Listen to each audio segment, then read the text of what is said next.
வனஜா அக்கா வாங்க உட்காருங்க. ஒரே குழப்பமா இருக்குடி.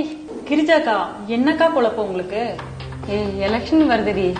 புருஷன் திமுகவுக்கு ஓட்டு கேட்க அலைஞ்சிட்டு இருக்காரு. இந்த பக்கம் குழந்தை அதிமுகவுக்கு ஓட்டு கேட்டு அலைஞ்சிட்டு இருக்காரு.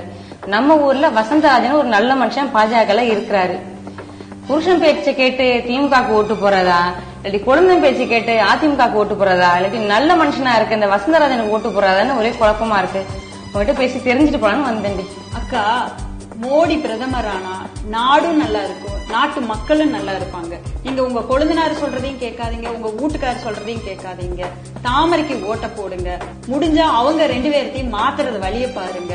இங்க வசந்தராஜன் அண்ணனா நிக்கிறதாவே நினைக்காதீங்க. நம்ம பொள்ளாச்சி தொகுதியில நம்ம பிரதமர் மோடி ஐயாவே போட்டியிறதா நினைச்சு தாமரைக்கு உங்க ஓட்ட போட்டு ஜெயிக்க வைங்க.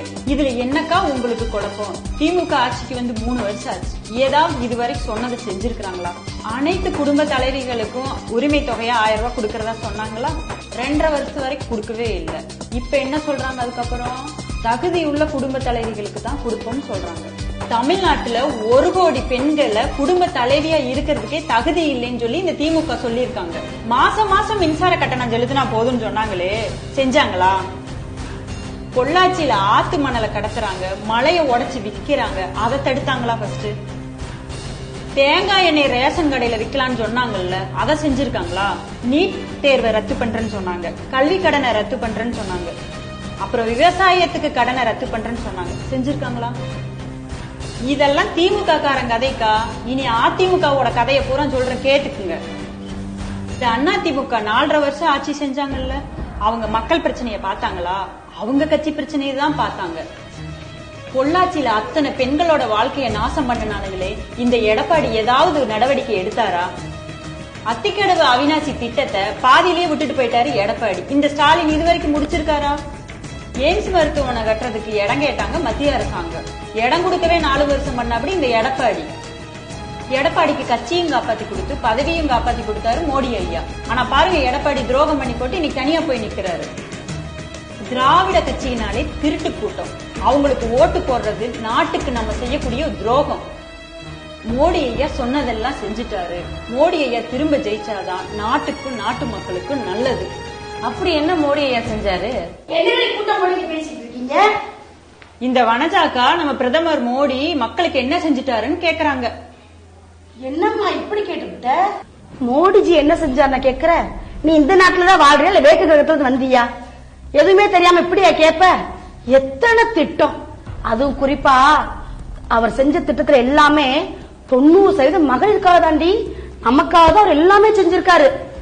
செல்வ மகள் சேமிப்பு திட்டம், 2 பெண் குழந்தைகள் இருந்துச்சுன்னா அவங்களுக்கு சேமிப்பு தொகை கொடுக்கிறாரு. 24 வயது ஆனது பிறகு டெபாசிட் பணம் பண்ணி அவங்களுக்கு ரெட்டிப்பு தொகையை எடுத்துக்கலாம். முக்கியமான ஒரு இது 5 லட்சம் ரூபாய் காப்பீடு அட்டை செல்வ மகள் சேமிப்பு திட்டத்துக்கு அப்புறம் இப்ப கொடுத்திருக்காரு. அதுக்கப்புறம் கொடுத்தது ஜல்ஜீவன், எல்லாருக்கும் குடிநீர் திட்டம், இலவச கழிப்பறைகள். நம்மளோட மான மரியாதை எவ்வளவு முக்கியம் நினைச்சிருக்காரு பாத்தியா? பெண்களோட கழிப்பறையில தான் கழிக்கணும் அப்படின்னு சொல்லி நமக்காக கொடுத்தது.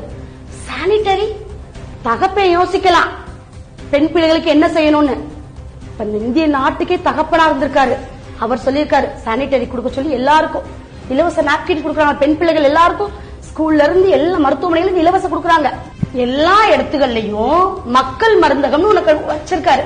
அதுல என்னன்னா 70% மருந்து விலை கம்மி. மத்த இடத்துல வாங்குறத விட 70% கம்மியா மருந்துகள் கிடைக்குது. அப்ப எல்லாருக்கும், எளியவங்க எல்லாருக்கும் அந்த மருந்துகள் போய் சேருதா? அது மட்டும் இல்ல, அனைவருக்கும் வீடு கட்டும் திட்டம், பெண்களுக்கு முத்ரா கடன் திட்டம். நம்ம தமிழகத்துல மட்டும் 1 லட்சம் பெண்கள் முத்ரா கடன் திட்டத்துல பயன்பெற்று இருக்காங்க. எல்லாத்தையும் தாண்டி இப்ப செஞ்ச திட்டம் விஸ்வகர்மா யோஜனான்னு சொல்லிட்டு, பூ கட்டுறவங்க, மாவாட்டி விக்கிறவங்க, சாலையோர வியாபாரிகள், இதெல்லாம் போக சாலை வியாபாரிகளுக்கு 10,000 ரூபாய் அதை வேற கொடுத்திருக்காரு எல்லாருக்கும். இஸ்லாமிய பெண்களின் வாழ்க்கையை காப்பாத்துற மாதிரி முத்தலாக் தடை சட்டத்தை கொண்டு வந்தார். சாலையோர வியாபாரிகள் வட்டி இல்லாம 10,000 ரூபாய் கொடுத்து கடன் உதவி செஞ்சாரு. அது மட்டும் இல்ல, இந்தியால உள்ள ஒவ்வொரு குடும்பமும் மோடிஜி திட்டத்தால பயன்பெறாத குடும்பமே இருக்க முடியாது. முதலமைச்சர் மு க ஸ்டாலின் குடும்பம் உட்பட. அட ஆமாங்கா, என் குழப்பம் எல்லாம் தீர்ந்து போச்சு.